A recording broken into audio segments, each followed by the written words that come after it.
하나님 말씀 로마서 12장 9절로 21절 말씀을 봉독하겠습니다. 사랑에는 거짓이 없나니 악을 미워하고 선에 속하라. 형제를 사랑하여 서로 우애하고 존경하기를 서로 먼저 하며 부지런하여 게으르지 말고 열심을 품고 주를 섬기라. 소망 중에 즐거워하며 환난 중에 참으며 기도에 항상 힘쓰며 성도들의 쓸 것을 공급하며 손대접하기를 힘쓰라. 너희를 박해하는 자를 축복하라. 축복하고 저주하지 말라. 즐거워하는 자들과 함께 즐거워하고 우는 자들과 함께 울라. 서로 마음을 같이 하며 높은 데 마음을 두지 말고 도리어 낮은 데 처하며 스스로 지혜 있는 채 하지 말라. 아무에게도 악을 악으로 갚지 말고 모든 사람 앞에서 선한 일을 도모하라. 할 수 있거든 너희로서는 모든 사람과 더불어 화목하라. 내 사랑하는 자들아, 너희가 친히 온수를 갚지 말고 하나님의 진노하심에 맡기라. 기록되었으되 온수 갚는 것이 내게 있으니 내가 갚으리라고 주께서 말씀하시니라. 내 온수가 줄이거든 먹이고 목마르거든 마시게 하라. 그리함으로 내가 숯불을 그 머리에 쌓아 놓으리라. 악에게 지지 말고 선으로 악을 이기라. 아멘. 오늘 이 본문을 가지고 참된 사랑이라는 제목으로 말씀을 전하겠습니다. 언택트 시대에 또다시 교회 내 예배 금지 명령이 내려졌습니다. 오늘도 예배 전에 관공서와 파출소에서 어떻게 예배드리나 검사를 나왔습니다. 교회가 예배드리는 걸 검사당해야 하는 그런 시대가 되었습니다. 아마 나온 사람들도 주일날 쉬지도 못하고 이 교회를 찾아다녀야 하니 힘이 들 것입니다. 그러나 예배를 드리면서도 검사를 받아야 하는 그런 교우들의 입장도 그리 편하지가 않습니다. 사상 초유의 교회당 예배 금지 두 번째 명령 앞에서 교회들은 굉장히 당황스러워합니다. 지난 27일 목요일 대통령이 초청해서 교단 지도자들과의 청와대 만남이 있었습니다. 우리 문재인 대통령도 천주교 신자죠. 예배가 기독교에서 핵심이고 생명임을 알지만은 코로나 확진자 상당수가 교회에서 발생하는 게 현실이기 때문에 감염병 예방을 위해서 교회 내 모임을 중지해 주시고 비대면 예배 등 다른 방식으로 드려달라 그렇게 부탁을 했습니다. 우리 한교총 공동대표이신 김태영 목사님 한 분만 교회당 예배를 계속 드리게 해달라 이렇게 건의했지만은 다른 여러 대표들, 한국교회협의회, 한국교회연합 이런 다른 연합기관 대표들은 정부 방침을 잘 이해하고 그대로 따르겠다고 얘기를 했습니다. 2시간 넘게 자담회가 진행됐는데 제일 먼저 얘기한 김태영 목사님 그 얘기만 공개하고 그 뒤로부터 다 이제 비공개로 들어갔기 때문에 마치 교회가 교회당 예배 드리게 해달라 이렇게 강조했다는 얘기만 신문에 나온 것을 보았습니다. 우리 기장교단 총회장께서는 코로나19 재확산에 즈음하여 라고 하는 성명서를 발표를 했습니다. 코로나19 감염 사태는 멈춰서서 돌아보고 잘못된 길에서 돌이키라는 하늘의 명령이었습니다. 그러나 우리는 사회가 멈춰선 동안에도 욕망의 걸음을 멈추지 않았습니다. 어디서부터 잘못되었는지 돌아보는 일에 게을렀습니다. 결국 복음을 전파해야 할 교회는 도리어 코로나19 슈퍼 전파자가 되어서 세상의 손가락질을 받게 되었습니다. 지금의 코로나 상황은 우리에게 근본적인 물음을 던지고 있습니다. 교회에 대해서, 예배에 대해서, 믿음에 대해서 우리는 온전한 참회 가운데서 오직 예수 그리스도의 손과 발이 되어 세상의 아픔을 보듬고 선교해야 합니다. 복음을 몸으로 살고 삶으로 복음을 선포해야 합니다. 이런 이제 총회장 성명서를 발표했습니다. 우리 교회 앞에 예배당 입구에 배너를 걸었습니다. 한국교회 코로나19 확산 죄송합니다. 우리 교회는 정부의 방역 지침을 철저하게 지키겠습니다. 교회는 왜 존재하는 것일까요? 예배는 왜 드리는 것일까요? 믿음이란 무엇일까요? 우리 교단 총회장님의 성명서에서 발표한 질문을 오늘 다시 한번 해봅니다. 우리 기독교인들의 삶에 가장 큰 기준이 있다고 한다면 그것은 사랑입니다. 초대교회 공동체의 가치 규범이기도 합니다. 마태복음 22장에 보면 한 율법학자가 예수님께 다가와서 묻습니다.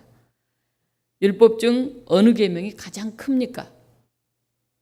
그러자 예수님은 사랑이라고 답변하십니다. 내 마음을 다하고 목숨을 다하고 뜻을 다하여 주 너희 하나님을 사랑하라 하셨으니 이것이 크고 첫째 되는 계명이요. 둘째도 그와 같으니 내 이웃을 내 자신같이 사랑하라 하셨으니. 가장 큰 계명. 하나님을 믿는다고 하면 누구나 지켜야 되는 것. 그건 사랑이다. 하나님을 사랑하고 이웃을 사랑하는 것. 그것이 교회의 가장 큰 가치다. 이렇게 말씀하신 것입니다. 고린도전서 13장에는 이렇게 나와 있습니다. 내가 예언하는 능력을 가지고 있을지라도 또 모든 비밀과 모든 지식을 가지고 있을지라도 또 산을 옮길 만한 모든 믿음을 가지고 있을지라도 사랑이 없으면 아무것도 아닙니다. 우리의 예배, 우리의 믿음, 우리 교회의 존재 이유는 바로 이 하나님의 사랑을 전하는 것입니다. 그냥 예배당에서 예배를 드리느냐 안 드리느냐가 중요한 것이 아니라 우리가 참으로 하나님의 사랑을 가지고 하나님의 사랑으로 사느냐, 그것이 우리 교인들 안에서 우리 사회 안에서 증거되느냐 하는 것이 중요한 것입니다. 집 없는 이들을 위한 쉼터 엠마우스 공동체를 설립한 피에르 신부님이 계십니다. 그분은 이렇게 말했습니다. 산다는 것은 사랑을 배우는 것입니다. 그리고 그분은 단순한 기쁨이라고 하는 책을 펴내시면서 신앙생활의 핵심은 세 가지 확신의 토대를 두고 있습니다. 이렇게 고백했습니다. 첫째는 하나님은 사랑이시다라고 하는 확신. 둘째는 나는 사랑받고 있다고 하는 확신. 셋째는 하나님의 사랑에 우리도 사랑으로 응답할 수 있도록 해주는 것이 인간의 자유가 존재하는 이유다. 이렇게 말했습니다. 하나님의 사랑에 사랑으로 응답할 수 있는 자유. 우리는 자유가 있는데 그 자유는 하나님의 사랑에 응답할, 사랑으로 응답할 그 자유입니다. 피에르 신부님은 세상 사람을 신자와 비신자로 구분하지 않습니다. 홀로 속한 자, 그리고 공감하려는 자, 이렇게 나눌 수 있다고 말합니다. 어떤 신자들은 홀로 속한 자이며 어떤 비신자들은 공감하는 자다, 그렇게 말합니다. 믿음을 가지고 살지만은 혼자 사는 사람이 있고 아직 믿음이 없지만은 공감하면서 더불어 사는 사람들도 있다 하는 것입니다. 우리가 그리스도인이라고 한다면 우리는 하나님의 사랑에 공감하면서 그 사랑을 나누는 사람이 되어야 합니다. 우리가 그리스도인이라고 하면서 홀로 속한 자로 산다고 하면 사랑이신 하나님을 온전히 알지 못하는 사람들일 것 같습니다. 세상 사람들은 하나님의 부재 가운데 살아갑니다. 그들이 언제 하나님의 현존을 느끼게 될까요? 바로 사랑이 나누어질 때입니다. 사람과 사람 사이에서의 사랑의 실천을 통해서 그들은 아하, 예수님이 그런 분이시구나. 아하, 하나님의 손길이 이런 거구나 하고 깨닫게 됩니다. 오늘 로마서 12장은 구원받은 그리스도인들이 어떻게 살아가야 하는지를 말씀하고 있습니다. 이 12장부터를 실천장이다 이렇게 말하는데 가장 먼저 사랑에 대해서 얘기를 합니다. 오늘 9절입니다. 사랑에는 거짓이 없나니 악을 미워하고 선에 속하라. 사랑에는 거짓이 없어야 합니다. 사랑은 가식도 아닙니다. 사랑은 사람들에게 보이려고 하는 그런 외식도 아닙니다. 사랑은 결코 연기가 아닙니다. 리처드 포스터는 거짓된 사랑에 대해서 이렇게 얘기합니다. 거짓된 사랑은 변덕스러운 방법으로 섬기는 것이다. 상대의 필요와 상관없이 내 기분에 따르는 것이다. 내 기분이 좋으면 하고 실증 나면 포기하는 것. 그것은 거짓 사랑이라는 것입니다. 우리가 사랑한다고 하면 상대가 잘못을 해도 죄를 지어도 사랑해 줘야 되는 게 아닌가 이렇게 생각합니다. 그러나 오늘 본문에서는 분명하게 말합니다. 악을 미워하고 선에 속하라. 악인을 사랑한다고 그 죄를 용납해서는 안 된다는 것입니다. 그 사람의 삶 속에 있는 악을 눈 감고 넘어가면 그 사람을 망치는 일입니다. 정말 그를 사랑한다면 그가 죄와 악에서 벗어나도록 따끔하게 교훈하는 것, 그게 진정 그를 사랑하는 일입니다. 우리 현대인들은 자녀들을 낳지 않거나 한 명이나 두 명을 낳습니다. 그래서 올바로 자녀를 훈육하지 못해서 굉장히 심각하다 그런 얘기합니다. 자기만 알지 다른 사람을 생각하지 않기 때문에 여럿이 있는 공동체에서 너무 이기적으로 개인적으로 그렇게 행동한다는 것입니다. 이혼율이 30%에 이르는 것도 자기를 내려놓고 인내하지 못하고 서로를 받아들이는 훈련을 받지 못하고 그래서 참된 사랑을 하지 못하기 때문에 자기만 알아달라고 자기 방식으로 그렇게 표현하기 때문에 문제가 있다고 합니다. 교회에서도 교인들이 상처받고 떠날까 봐서 정말 고쳐야 할 것을 훈계하지 못하고 좋은 이야기만 하기 때문에 권징이 없는 교회가 되어서 참 문제다 그런 얘기를 합니다. 우리 교단 형법에 보면 권징 조례가 있어요. 교인이 죄를 지으면 처벌해야 하는 그런 방법들, 재판하는 내용들이 기록되어 있습니다. 그러나 그가 지은 그 악한 행위가 밉다고 해서 그 사람까지 거절해서는 안 됩니다. 오늘 우리가 다시 한번 거짓 없는 사랑, 악을 미워하고 선에 속하는 사랑, 그 사랑을 되새겨야 하겠습니다. 두 번째로 사랑은 서로 존경하는 것입니다. 10절에 보면 형제를 사랑하여 서로 우애하고 존경하기를 서로 먼저 하며 이렇게 되어 있습니다. 존경하기를 서로 먼저 하라. 낮은 사람이 높은 사람을 섬기는 것이 아니라 서로 먼저 존경하라는 것입니다. 아니 오히려 어른이 먼저 깨달은 사람이 약한 사람, 어린 사람을 섬겨야 합니다. 우리말에 내리사랑이라는 말이 있습니다. 이 사랑은 흐르는 물처럼 내려가야 합니다. 하나님 은혜가 너무 커서 하나님께 받은 사랑을 다른 사람에게 전하지 않고는 견디지 못하는 그런 사람들이 바로 그리스도인들입니다. 엘리 프롬은 사랑의 기술이라고 하는 그런 책을 썼는데 사랑에는 4가지 요소가 있어야 한다 그렇게 말했습니다. 첫 번째는 상대를 보살피려고 하는 관심입니다. 두 번째는 책임입니다. 책임지는 마음이죠. 세 번째는 사랑은 존경이다 그렇게 말했습니다. 상대에 대한 존경이 없으면 사랑은 지배와 소유로 타락한다고 합니다. 내가 너를 사랑하는데 내가 이렇게 하는데 내 말을 들어야지. 너 내 거야. 이렇게 얘기를 합니다. 사람이 어떤 사람의 소유가 될 수 없습니다. 자녀든 아내든 노예든 우리는 한 사람의 인격으로서 하나님의 형상대로 살아가는 하나님의 형상대로 창조된 그런 사람들입니다. 내가 말하면 무조건 들어야 한다. 나는 옳다고 하는 것은 독선이지 사랑이 아닙니다. 종교 지도자들이나 학자들이 자칫하면 이런 자아도취에 빠질 때가 많습니다. 엘리 프롬이 말하는 4번째, 사랑은 지식이다라고 말합니다. 상대를 알지 못하면 사랑하기 어렵다는 것입니다.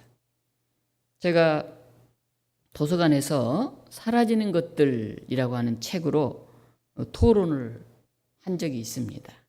그 토론을 하면서 그 책에 나와 있는 내용 중에 한 부분을 가지고 물었습니다. 여러분들은 어머니가 좋아하는 음식을 아시나요? 그렇게 물어보았습니다. 그랬더니 거기 참여한 패널들이 한결같이 그 질문이 굉장히 당황스러웠습니다. 그렇게 얘기를 했습니다. 언제나 내가 좋아하는 음식을 해달라고 그랬지 우리 엄마가 뭘 좋아할까 그걸 생각해 본 적이 없다는 것입니다. 내가 김치찌개를 좋아하니까 우리 엄마가 수시로 돼지고기 송송 썰어 넣어서 김치찌개를 하곤 했는데 아마도 우리 엄마도 그 음식을 좋아하지 않을까 그렇게 생각이 된다 얘기를 했습니다. 또 어떤 분은 지금은 돌아가시고 안 계시지만은 우리 엄마는 시래기국을 참 잘 드셨습니다. 저도 이제 나이가 들어보니까 시래기국이 좋더라고요. 아마 우리 어머니는 시래기국을 좋아하신 게 아니었을까요? 그렇게 얘기를 했습니다. 한 젊은 친구는 저 오늘 이 독서 토론이 끝나고 나면 바로 엄마한테 전화할래요. 엄마, 뭘 먹고 싶어요? 함께 먹으러 가요. 무슨 음식이 좋으세요? 이렇게 물어보겠다고, 너무나 부끄럽다고 그렇게 얘기를 했습니다. 여러분이 사랑하는 사람, 배우자, 부모, 친구, 그가 좋아하는 게 무엇인지 우리가 눈여겨봐야 합니다. 사랑은 지식입니다. 상대를 아는 것입니다. 그가 뭘 잘 먹는지, 어떤 스타일의 옷을 입는지, 그가 하고 싶은 게 뭔지 그걸 아는 것입니다. 세 번째로 사랑은 대접하기를 즐기는 것입니다. 13절에 보면 성도들의 쓸 것을 공급하며 손 대접하기를 힘쓰라. 사랑은 굉장히 고상하고 추상적인 것이 아닙니다. 매우 구체적이고 실제적인 도움의 손길입니다. 선배 목사님께서 교회 직분자를 세울 때는 인색한 사람을 세우지 마십시오. 손 대접하기를 힘쓰는 사람을 세우십시오. 그가 교회를 사랑하는 사람이고 그가 성도들을 사랑할 줄 압니다. 그래야 교회가 훈훈하고 따뜻해집니다. 이렇게 말씀하셨던 기억이 납니다. 저희 어머니께서 늘 말씀하시던 속담이 있습니다. 쌀떡에서 인심난다. 그런 말씀을 하셨습니다. 시골에서 일꾼들을 사서 농사일을 맡길 때마다 식사를 하도 잘해주고 간식을 하도 잘 주니까 여기서 우리 집에서 무슨 일을 한다 그러면 서로 일하겠다고 일꾼들이 몰려들었다, 그런 얘기를 하셨습니다. 지금은 그렇게 나누지 못해서 못내 아쉽다, 늘 그런 말씀을 하십니다. 이제 80대 중반이시니까 얼마나 몸도 체력도 경제력도 얼마나 크게 나눌 수 있겠습니까? 근데 그냥 나누고 싶어서 그렇게 안타까움을 가지고 계십니다. 나눔이 있는 곳에 사랑이 전해집니다. 이런 노래가 있죠. 사랑의 나눔 있는 곳에 하나님께서 계시도다. 나눔이 있는 곳, 거기에 사랑이 있고 거기에 하나님을 느끼게 된다는 그런 가사입니다. 우리 교우들은 나누어 주기를 즐겨하는 사람들이 되었으면 좋겠습니다. 물질을 나누고 인사를 나누고 미소를 나누고, 그리고 그 사랑하는 마음으로 기도하시고 그 사랑하는 마음으로 서로 안부를 묻는 그런 성도들이 되시기를 바랍니다. 15절에 보면 사랑은 함께하는 것입니다. 즐거워하는 자들과 함께 즐거워하고 우는 자들과 함께 울라, 그렇게 나와 있습니다. 우리는 사랑하는 것이 매우 어렵다고 생각해서 실천하지 못합니다. 돈이 있어야 하고 시간이 있어야 한다고 생각합니다. 그러나 사랑은 마음으로 합니다. 장애인의 집 아르세 공동체를 세운 바니에 신부님의 이야기입니다. 피에르라는 사람이 있었는데 20세입니다. 그는 2살 때 정신병원에 수용되어서 15년간을 거기서 살았습니다. 시력이 희미해서 겨우 사람을 알아볼 수 있는 정도입니다. 청력도 매우 약해서 소리를 희미하게 들을 수 있습니다. 더군다나 이해 수준이 너무 낮아서 어린아이 같은 그런 수준입니다. 하루는 이 피에르가 열이 39.6도까지 올라가서 펄펄 고요 속에서 끙끙 씨름하면서 앓고 있었습니다. 바니의 신부님이 바로 그의 곁에 계셨습니다. 이 신부님이 피에르를 향해서 가벼운 미소를 지으면서 그의 손을 꼭 잡고 계셨습니다. 사랑은 가까운 사람에게 구체적인 행동으로 표현되어야 합니다. 비난하고 정죄하고 혐오를 조장하는 것, 그게 기독교인의 태도가 아닙니다. 요즘 우리 사회 기독교를 보면 교회 다니지 않는 사람들이 교회가 왜 저렇게 변했나, 기독교 하면 사랑의 종교가 아니었나, 사랑한다고 그러면서 그가 원하지 않는 방식으로 자기식으로 팍 혐오를 조장하고 내가 너희를 사랑해서 그렇다고 이렇게 하고 있으니 그 사랑은 누구를 위한 사랑일까요? 예배드리는 것은 목숨과 같이 소중한 일입니다. 맞습니다. 그래서 이 코로나19 상황에서도 목숨을 걸고 교회에 나와서 대면 예배를 드리겠다고 하는 분들이 계십니다. 굉장히 대단한 일입니다. 그것은 누구를 위한 예배일까요? 예배는 왜 드리는 것일까요? 정말 하나님을 사랑하기 위해서, 이웃을 사랑하기 위해서, 그 힘을 얻고 그 성령 충만함을 위해서 드려진 예배라고 한다면 이웃이 원하지 않는데, 당신 혼자 죽는 건 좋지만은 우리에게까지 바이러스를 전파하는 그런 숙주가 되는 걸 우리는 원하지 않는다고 하는데, 바로 그게 정말 참된 예배이며 그것이 정말 이웃을 사랑하는 길일까요? 위로하고 용기를 주고 존중하며 대해야 하는 것, 그것이 우리의 기본 자세여야 합니다. 16절에 사랑은 마음을 같이하며 겸손하게 행하는 것입니다. 서로 마음을 같이하며 높은 데 마음을 두지 말며 도리어 낮은 데 처하며 스스로 지혜 있는 채 하지 말라. 이렇게 오늘 성경에서는 말씀하고 있습니다. 고린도전서 13장 4절 5절에서는 사랑은 자랑하지 아니하며 교만하지 아니하며 무례히 행하지 아니하며 이렇게 쓰여져 있습니다. 서로 마음을 같이 하고 마음을 높은 데 두지 않는다. 마음을 높은 데 둔다는 게 뭘까요? 교만한 거죠. 나는 더 우월하다. 도리어 낮은 데 처하라 하는 것이죠. 낮은 데 마음을 두는 건 뭐합니까? 겸손한 거죠. 스스로 지혜 있는 채 하지 말라. 자랑하지 말라는 거죠. 잘난 척하지 말라는 거죠. 자기가 좀 더 많이 알더라도, 가진 것이 많더라도, 자기 지위가 높더라도 그런 척하지 말라는 것이죠. 서로 마음을 같이 하라. 이것은 상대와 마음을 같이 하라는 것이죠. 더 겸손해지고 더 낮아지고 눈높이를 더 서로 맞추라는 거죠. 즉 역지사지 정신을 가지라는 거죠. 상대가 뭐 어떻게 생각하고 있는지 먼저 생각해 보라는 거죠. 신영복 선생은 감옥으로부터의 사색이라는 책에서 입장의 동일함에 대해서 얘기를 합니다.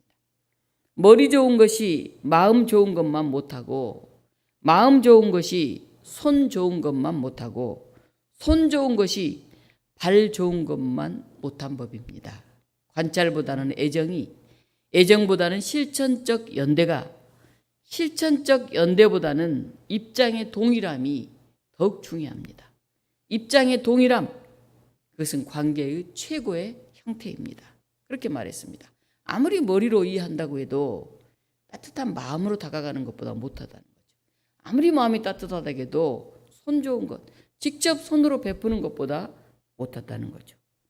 발 좋은 것, 실천하고 행동하는 것보다 못하다는 거죠. 더 중요한 것은 입장이 동일함이라는 거죠. 그 자리에 처해보지 않고는 그걸 모른다는 것이죠. 집 없는 사람의 서름을 집 두채, 세채, 열채 가진 사람이 어떻게 알겠습니까? 고작 만든다고 하는 법이나 내용들이 집 없는 사람의 눈높이와 어떻게 맞겠습니까?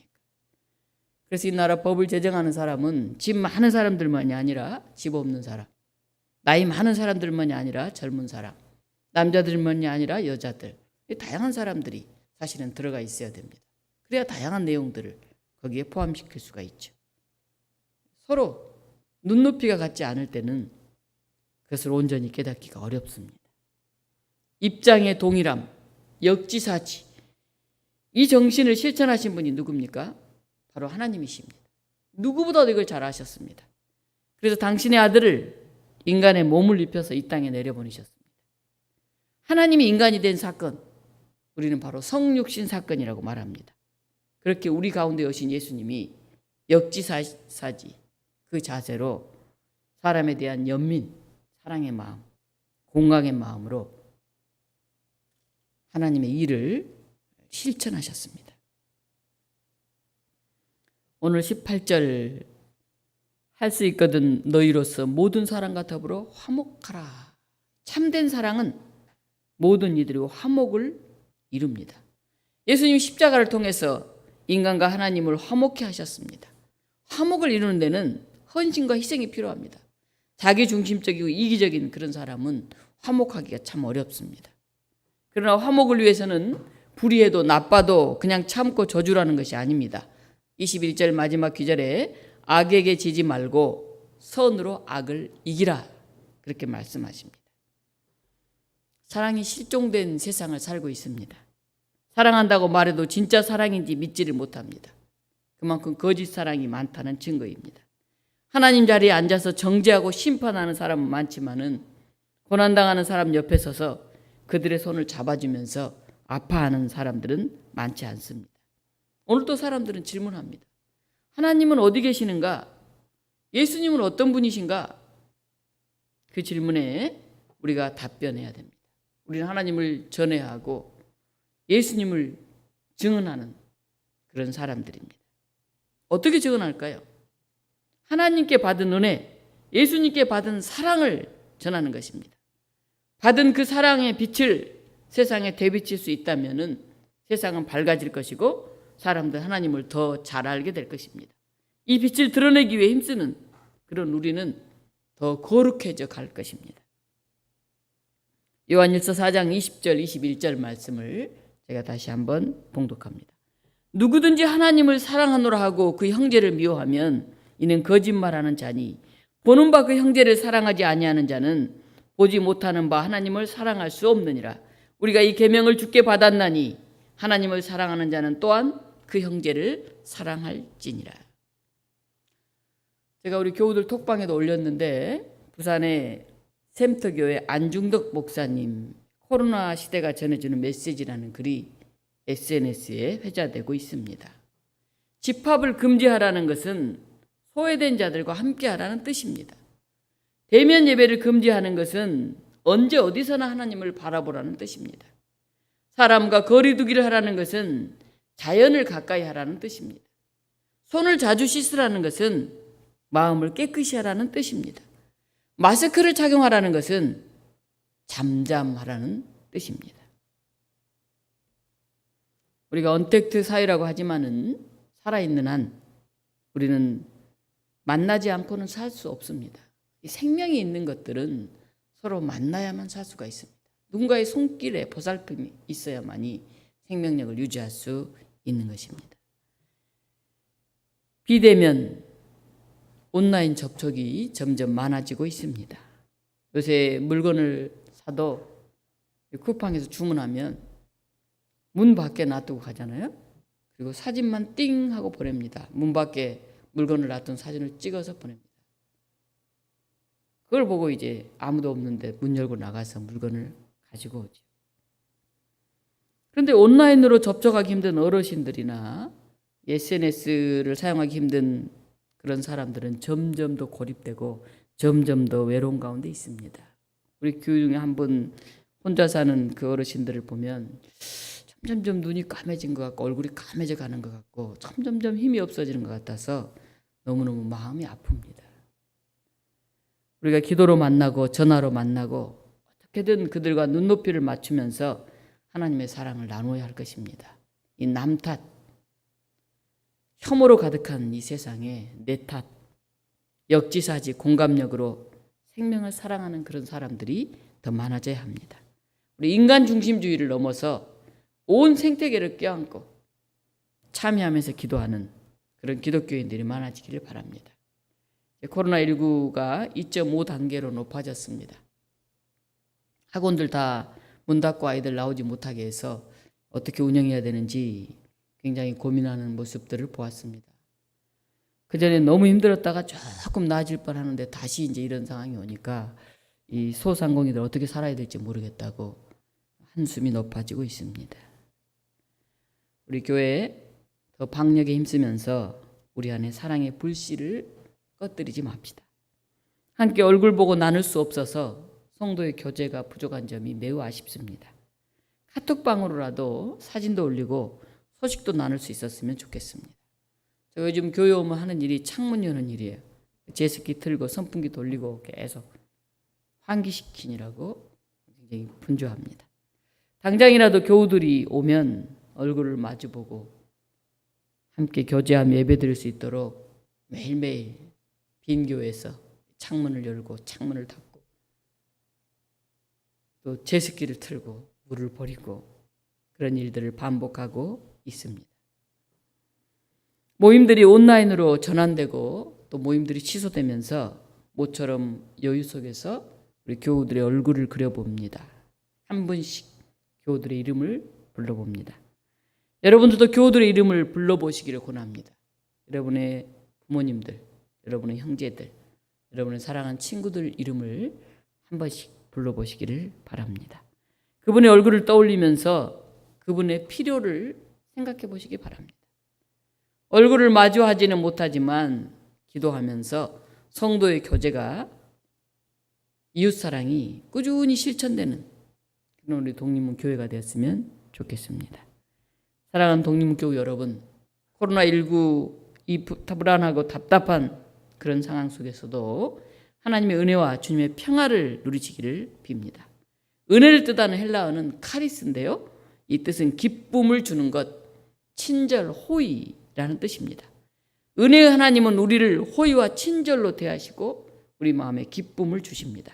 이 하나님의 은혜, 이 주님의 평화가 교우 여러분과 우리가 섬기는 학교와 일터, 우리 사회의 모든 생명들 가운데 충만하기를 간절히 축원합니다. 사랑의 하나님, 우리 마음이 딱딱하고 굳어지지 않도록 사랑으로 더 부드러워지고 더 온유해지도록 우리가 눈높이를 맞추며 그들과 더불어 이웃 가운데 거할 수 있도록 우리 마음에 하나님의 사랑이 충만하게 하여 주시옵소서. 하나님의 그 놀라운 은혜가 호의로, 사랑으로, 평화로 우리 삶 속에 임하게 하여 주시옵소서. 예수 그리스도 이름으로 기도하옵나이다. 아멘.